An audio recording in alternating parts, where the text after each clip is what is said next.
Welcome to this episode of Moody Talks in my travel vlog.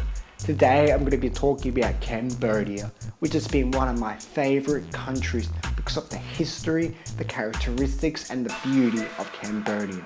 There's so many different cities that you can explore, each unique in their own way.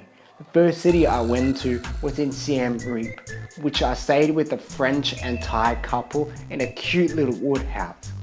And there's a little village where you can see local shops, cafes and markets and motorbikes buzzing around. The first full day that I spent there, I went to the temples. I got up early for sunrise at 4:45 a.m. and watched the beautiful sunrise over the Angkor temples.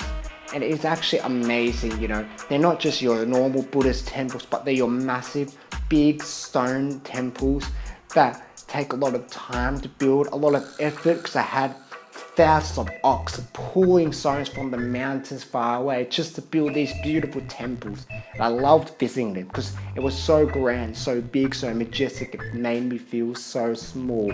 So I was able to absorb the beauty. And there's about 15 to 20 temples that you could visit, all unique in their shapes and size. It was such a beautiful place to be. And I got back, had some beautiful food, also had frog legs for the first time. It did taste like chicken though. I guess everything tastes like chicken. So I got to visit a few cafes around the place. I made my way down to Bangmalea on a motorbike. So I was learning how to ride this motorbike, had a few near misses, a few times where my motorbike, decided to have a mind of its own. So it was a cool way to learn how to ride a motorbike. Bangmalea was so far away that I just kind of gave up halfway through. Decided to make my way back through the side roads and checked out the schools, the villages, and I was able to catch a game of soccer with some young enthusiastic boys. And that was a pretty cool experience.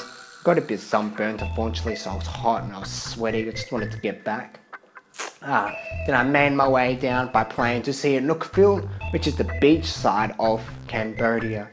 And I stayed with a lovely Ukrainian couple who was still learning English, and they were great hosts. I stayed on the upper floor of their house and they invited me over for breakfast, and we had a great chat for about 2 to 3 hours just talking about the different cultures. And it was a great chat just to be able to have a good solid conversation with people instead of a hi, how are you conversations. I made my way down to the waterfalls, which is an amazing place. If you're ever in Sihanoukville, definitely check out the waterfalls. It's a beautiful place, as you can see by the footage. It's very serene, very majestic, and there was also a lot of people there, so you can have fun with the people there. It was a great experience. I was going to make my way down to the beach, but unfortunately it was pouring rain, so I decided to go back. Had some massive pizza as I was going solo, managed to finish it. Then I was also able to have a all-you-can-eat buffet barbecue where I cooked my own meat. Again, just for one person, so I was eating like a madman trying to fill it all in. Then I made my way down to Phnom Penh, which is probably the most historic place in Cambodia that has some crazy past. Where you visit the tourist lane, which is actually a center of where crazy stuff happened under the dictatorship of really bad leadership. And through this museum or memorial, you get to see what actually occurred in Cambodia, 40, 50 years ago. And you hear some crazy stories about torture, about people trying to abide by these impossible rules. You can't talk back, you have to do everything they say. They made people write false confessions. So if they said, why are you a CIA? And you actually weren't part of any CIA, just a normal human being, they'll take that as lying because you're denying something that you never were involved in. And they'll keep beating you until you say, okay, I'm part of the CIA, even though you weren't. So it was a crazy time, and my heart was heavy with remorse and pain of what I was hearing and what I was seeing before my own eyes. And I got to meet a man who actually went through all that. He has a crazy testimony. His skills as a painter is what saved him, because he was told to paint the actual leader who was leading the whole organization, and his amazing paint skills actually saved his life. So I got to meet him, and I was still so overwhelmed by what I was seeing. I was then taken to the killing fields where the killings actually occurred. So they took them to Tools Lane to the killing fields and actually executed children and people from there. So you're actually witnessing the very place that these things happen. And you could feel the density in the air of how heavy it is. So it was a crazy situation, and it's an eye-opener.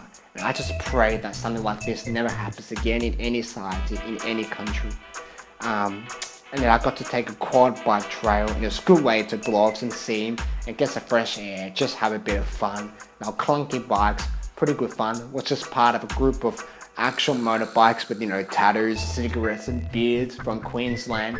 And I definitely felt out of my depth there, but it was good fun just to jump in with a group of boys and just roll out some quad bikes down in the villages of Phnom Penh. So that's my adventures. It is a beautiful city, full of character, and I love Cambodia. It is truly amazing. So many people recommended Cambodia to me, and it definitely lived up to my expectations. You have to check it out if you ever get the chance. See you later.